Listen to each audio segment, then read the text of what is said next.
Нийт үзэгчдийн өнөөдрийн мэндийг хүргэе.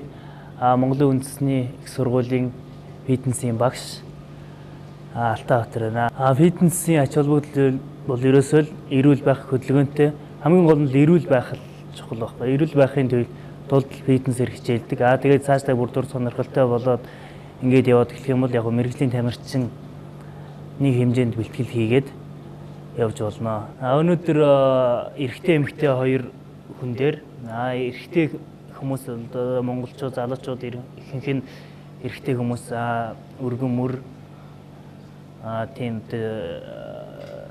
том зээжтэй ч юм өргөн мөр нуруу тийм байхыг хүсдэг. Тэгэхээр ерөнхийдөө ихэнх залуучуудаа зориулаад юм уу цээж нуруу мөрний дасгал бүсгүйчүүд хотуудаа зориулаад хөл өгзөг хэвлийн дасгалуудыг заая гэж бодож байна.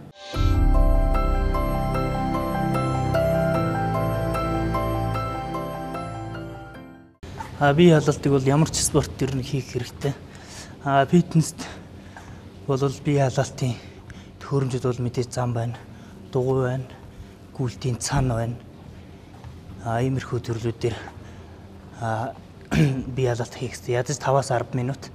Тэгээд жин нэмгэж байгаа хүмүүс ерөнхийдөө 5-аас 10 минут дугуйн дээр юм уу зам дээр яваад бие халаалт хийх хэрэгтэй. Бие халаалт хийснээр яг хөглөр янз бүрийн зөөлөн эдийн гэмтэл болчин шөрөмсний гэмтэл тэднэрээс үрдэлсэн сэргийлнэ. Тэгээд жин хасгаж байгаа хүмүүс бол 7 хоногт 2-3 удаа ядаж кардио буюу зам дээр явах дугуйн дээр ийм дасгалуудыг 50-аас дээш минут цаг тэгээд цаг 30 минут хийж явах ёстой.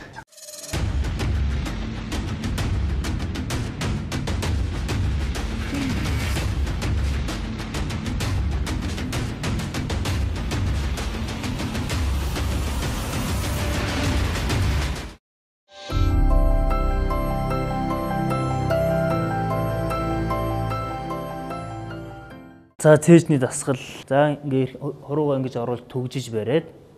За иймэрхүү хэмжээтэй. За төгж хатгалаа. За дээшээ аваад.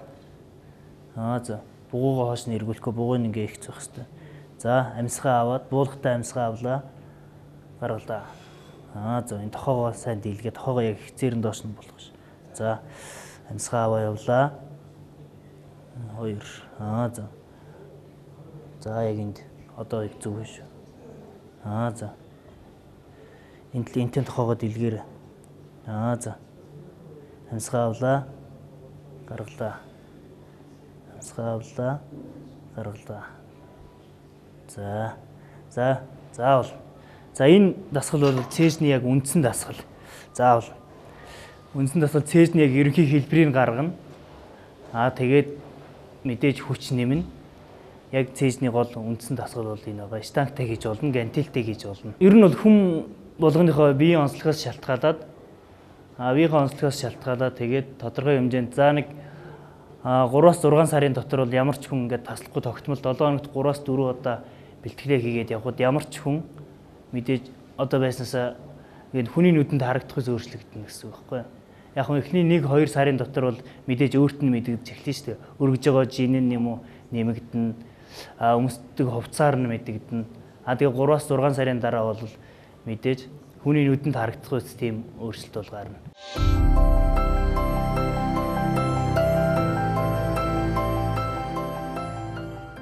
За дараагийн дасгал нь цээжний дээд хэсэг. Цээжний дээд хэсгийг хөгжүүлэх юм дасгал байна. Энийгээ болохоор штанг гантелтэй биш яг цээжний дээд хэсгийн төхөөрөмжн дээр нь хийгээ үзүүлчихье. За.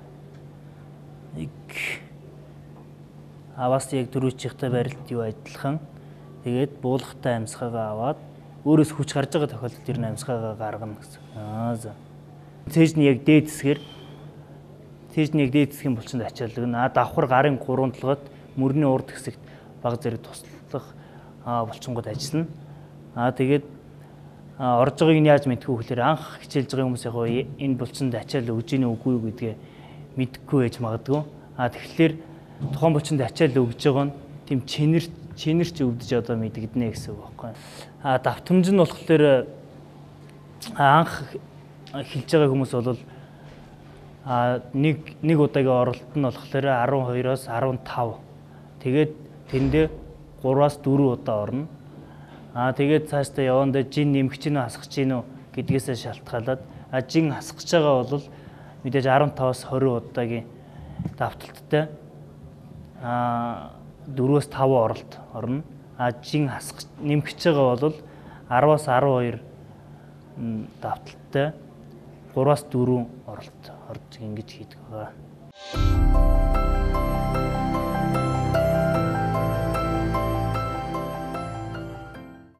За дараагийн дасгал байна. Нурууны өргөн булчинд ачааллах дасгал. За жоо хурдан татаад. За энэ бол ингэж ихэнх залуучууд бол ер нь бол ингэж хийж харагдаад байдаг. Энэ бол ерөнхийдөө буруу. Буруу хийж ирэх гэсэн. За тавьжаа. За эндээс ингэж бариад. За тэгээд цээжээр нуруугаа хотоогоод цээжээр баг зэрэг урагшлаад тавьчихна. Тэгэл толгойнохоор татлаа. 1. За амьсгаа авлаа. Доош нь татхтаа гаргана. Өөрөөс мэдээж хүч гарч байгаа тохиолдолд амьсгаагаа гаргаад за. Энэ нуруу нь хойшоо урагш ямар нэгэн савлт байхгүй байх хэвээр. Нуруугаа хотоож ингэ сууж байгаа. За. Нурууны өргөн одоо хүмүүсийн одоо хэл занснаар бол далбаа гэх юм уу. Нурууны өргөн булчинд ачааллах. Давхар гарын хоёр толгойд одоо туслах булчингаар ажиллаж байгаа гэсэн. Энийг ингээд ардаа хийж болно. Бас за одоо урдаа татчих. Урдаа татхтаа жоохон ойрхон бариад. За. Тэгээд цээжин дээр баг зэрэг хошоо гэдгийг нуруугаа хотоо. Хөлөө урагшин тавиад. За. За дээш. Нуруугаа хотоо. Тэгээд зүгээр л энэ дээр авчираад дээш. Урдаа ардаа гэсэн ер нь бол ялгаагүй. Адилхан нурууны өргөн булчинд л ачааллах. Баг зэрэг хоошоо гэдэг. За. Заавал. Фитнесээр хичээлж болохгүй тийм өвчтэй хүн гэж ер нь бол байхгүй. Нурууны суулттай, шохоожилттай тийм байсан ч гэсэн фитнесээр хичээлжиж тэрийг идгийн зүгээр болгоно гэсэн үг байхгүй. За нааш босоод ийш хараа зогсож. Нөгөө тийш эргээ зогсож. Нурууны суулт бол ер нь бол ягаад нурууны суулттай болж ийнө гэхээр энэ нурууны энэ хоёр дагсан энэ загсан булчин энэ сул болохоор нөгөө нурууны үенүүд чинь дээрээсээ дарагдаад тэгээ мэдээж илүүдэл жинтэй байж таараа шүү дээ. Тэгээд нурууны суулт гэдэг гэсэн үг байхгүй. Энэ хоёр булчин чангалж иж ямар нэг дасгал хийж чангалж иж одоо тэр суултыг зүгээр олгон суултаас үрдэлсэн сэргийлнэ л гэсэн.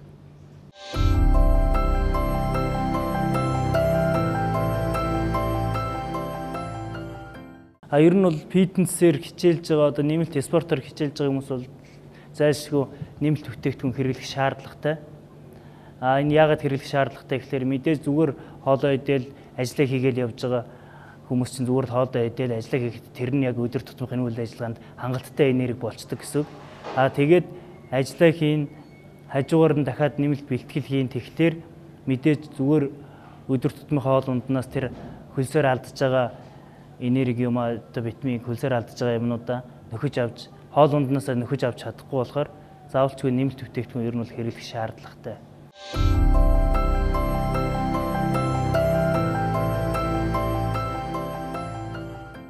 За дараагийн дасгал нь мөрний одоо яг хажуудал мөрний хажуу гэсэн баггүй.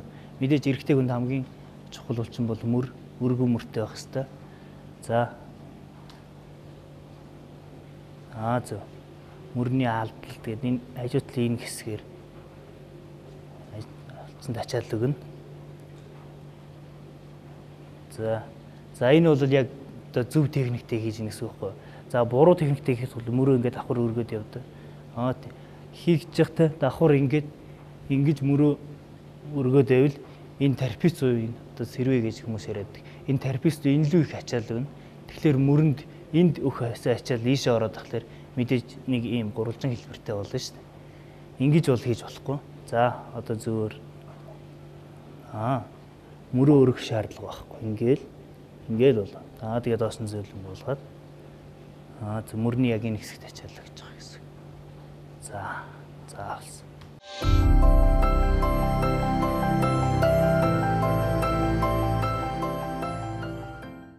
Яг фитнест орж ирээд анх фитнест орж ирээд явж байгаа хүн бол эхлээд багшаараа заалгаад бүх техникүүдээ дасгалынхаа техникүүдийг маш сайн сурах хэрэгтэй. Тэгээд техникээ зөв сайн сурсны дараагаар дээшээ хүнд жингээр орох ч юм уу тэгж болно. Тэгээд хамгийн гол нь фитнест явхад нойр амралт хооллолт хамгийн чухал. Тэгээд амралтаа зохицуулаад хооллолт юм зохицуулаад жин нэмэх чинь хасах чинь эсвэл зүгээр эрүүл мэнд зүгээр жин нэмэхгүй хасахгүй бие чангалаад юм уу эрүүл байхын тулд явж гэнэ гэдгээс шалтгаалаад хооллолтоо бас тохируулаад явж болдог. Мэдээж фитнесээ багшаас авч болно, эсвэл бүр мэргэжлийн хүмүүсээс авч болно. Гэтэ фитнесийн багш нар мэдээж тодорхой хэмжээнд хооллолтын зөвлөгөөг өгөөд явдаг байгаа.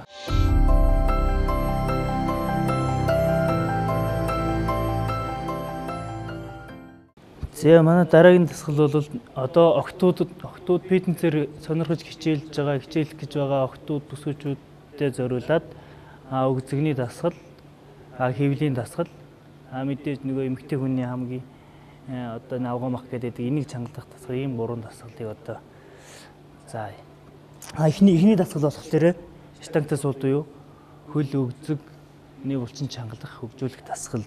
За энийг болохоор ийм жижиг голоор хийж болно. Тэгээд хөлдөө мөрний хэмжээтэй зай аваад тэгээд өвдгөр нуглаад нуруугаа хотоод ингээд доошоо суулаа. Болохоо өвдгөө бол хамаагүй ингэж урагшаага өлгмийнээс урагшинд бүр ингэж гаргаж болохгүй. Тэр энэ болохоор өвдгөний үеинд ингэж суугаад байвал өвдгөний үеинд ирнэ бол. За хийж.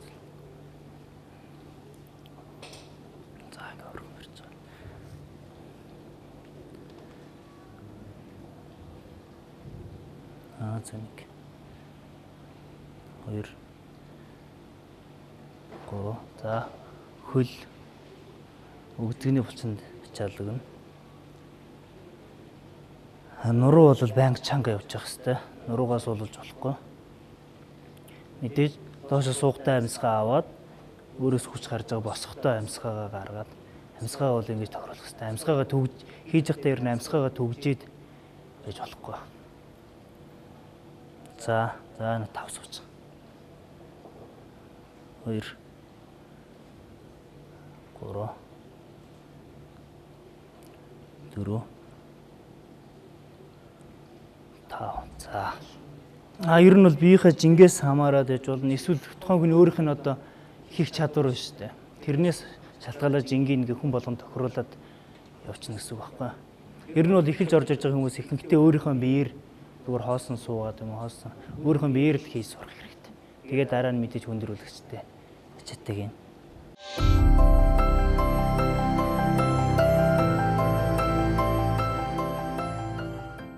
За манай дараагийн дасгал бол энэ гарын 3 толгой буюу энэ авган мах арилгах, энийг чангалах ийм дасгал байгаа.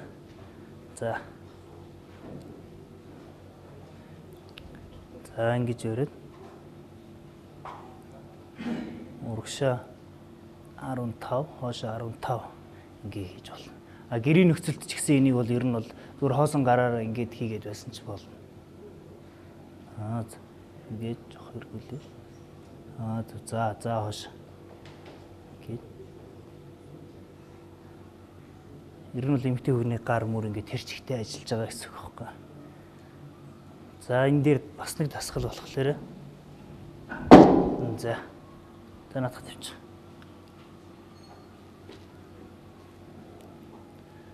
За бас гарны артал. Гарын 3 толгойтыг чангалах дасгал.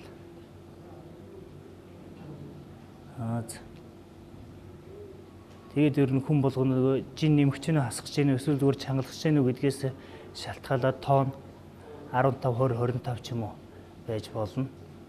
Зүгээр чангалах гэж байгаа бол нэг 10-аас 15. Жин хасах гэж байгаа бол 15-аас 20 25 байж болно. Жин нэмэх гэж байгаа бол нэг 12-аас 15 нэг удаа. Тэгээд 3-аас 4 оролт. Ингээд хийгээд байж болно.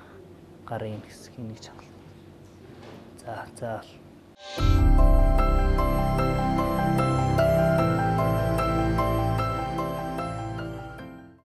За манайгийн дараагийн дасгал бол мэдээж хэвлийн дасгал. Одоо хэвлийг болохоор дээтэл доотл гэж хоёр хуваагаад 2 янзын дасгал хийгээ явчихна. За энэ эхний дасгал болохоор хэвлийн дээд хэсэг гэсэн үг. Ингээд 1 2 гээд онцгой авлаа, гаргалаа, авлаа, гаргалаа. Энийг болохоор 20-оос 25-аар 1 удаа да тэгээд 3-аас 4 удаа хийж ээж яг хэвлийн болцсон ачаалах гэсэн. За. Хоошоо болохыг бүр ингэж хоошоо бүр ингэж хэвтэж хэвлэгээ бүр суулгахгүй гэсэн үг байна. За байнга ингэж чанга явна гэсэн. За. За одоо хэвлийн доод хэсэг. За. Дэш 1. За. 2 3. За энэ болохоор хэвлийн доод хэсэг. За дараагийн дасгал нь одоо хэвлийн булчин одоо тэр чигээр нь бүтнээр нь ажиллана гэсэн. Энэ бол ер нь хамгийн их үр дүнтэй хамгийн их одоо энерги зарцуулдаг тийм дасгал байна. За планк хорин гэдэг. За ингээд гизээ баг цагаараас натад зүгөөд очлуулдаг. Арга бүтэн. За энэ бол яг ингэжээж бол хэвлийн булчинд яг хамгийн сайн ачаал өгж байгаа гэсэн. За чи нуруугаа хотоогоод ингэж чадна буруу барьд. Нуруугаа хотоо зүгээр нуруугаа хотоо. Ихэнх хүмүүс ер нь бол ингэж бариад байдаг. Энэ ингэж барихлаар нуруунд энд ачаал өгöd энэ хэвлийнд болохоор ямар ч ачаал өгөхгүй. Энэ нуруунд ачаал өгöd буруу хийгээд байна гэсэн үг. За одоо харагсан татаа. Тэгээ нуруугаа ингэ бүгтийгээд өгзгөө баг зэрэг доошлуулаад. За яг ингэж барьж иж ер нь бол яг зүг барина. Тэгээд энийг ядаж 30 секунд тэгээд 1 минут барьж иж тэгээ минутаар 3-аас 4 удаа тэгж орж иж булчинд одоо сайн ачаал өгнө.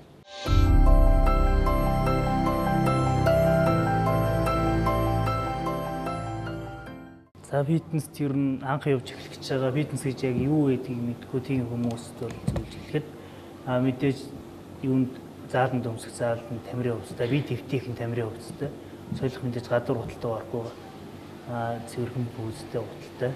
Тэгээд мэдээж бүх фитнесүүд одоо бол дотроо дүүштэй саунтай болсон. Тэгээд дүүш саунд орох юм аа бэлдээд ер нь бол хувийн бэлтгэл юм байхтал болно. Яг ихэнх фитнесээр анх хичээлж байгаа хүмүүс ингээд дундуур нь дөнгөж хичээд ганц 2 сар яваад ингээд буцаад халуустай. Энэ нь болохоор 2-3 төрлийн 2-3 янз байгаа л да. Үнэхээр зарим нь бол ажил нь амжихгүй тэгээд ингээд хичээлээ бэлтгэлээ таслаад ингээд яж болно. Зарим нь болохоор анх орж ирэхдээ зүгээр найз нөхдөйгөө дагаад ч юм уу сэтгэлийн хөөрөлөөр ингээд ороод ирсэн.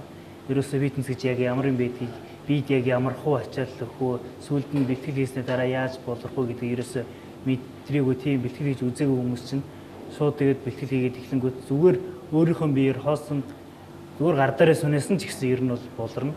Тэгээд тэрнээс тэрийг мэдхгүй тэрэнд одоо сэтгэл зүгээ бэлдээгүй тэгж орж ирсэнс бол ганц 2 бэлтгэл хийгээд ингээд дахиж ирэхгүй болдог ч юм уу тийм байна. Тэгэхээр фитнест явъя гэж бодож байгаа хүмүүс бол эхлээд мэдээж өөртөө зорилго тавих хэрэгтэй. Би энэ яах шиг фитнест явж байна? Эрүүл мэндэд бодож явж гин үү? Эсвэл ер нь гоё биетэй харагдахын тулд тэгж харагдах гэж явж гин үү? Эсвэл бүр цаашлаад тамирчин болох гэж явж гин үү? Гэдгээс шалтгаалаад эхлээд зорилгоо маш сайн тодорхойлж тэгж орж ирэх хэрэгтэй. Тэгээд яг зүгээр ямар ч ажил ихтэй байлаа ч гэсэн хүмүүс бол өдөрт нэг цагийн зав өөртөө бол гаргачлах хэрэгтэй. Тэгээ өдөрт цагийн зав өдөр болгон бэлтгэл хийхгүй шүү дээ. 7 хоногт 3-аас 4 өдөр бэлтгэл хийх гэхлээрсэн 7 хоногт нэг 4 цагийн зав өөртөө одоо ирээдүйн эрүүл мэндийн хадгалт өр хүүхдийн төлөө өр хүүхдтэйгээ урт удаан асаргалтай амьдрахын төлөө нэг 7 хоногт нэг 4 цагийг өөртөө зарцуулаад тэгээд ингээд зав гаргаад фитнест явуул ер нь ямар ч хүн өөрчлөгдөн ямар ч хүн гоё болно.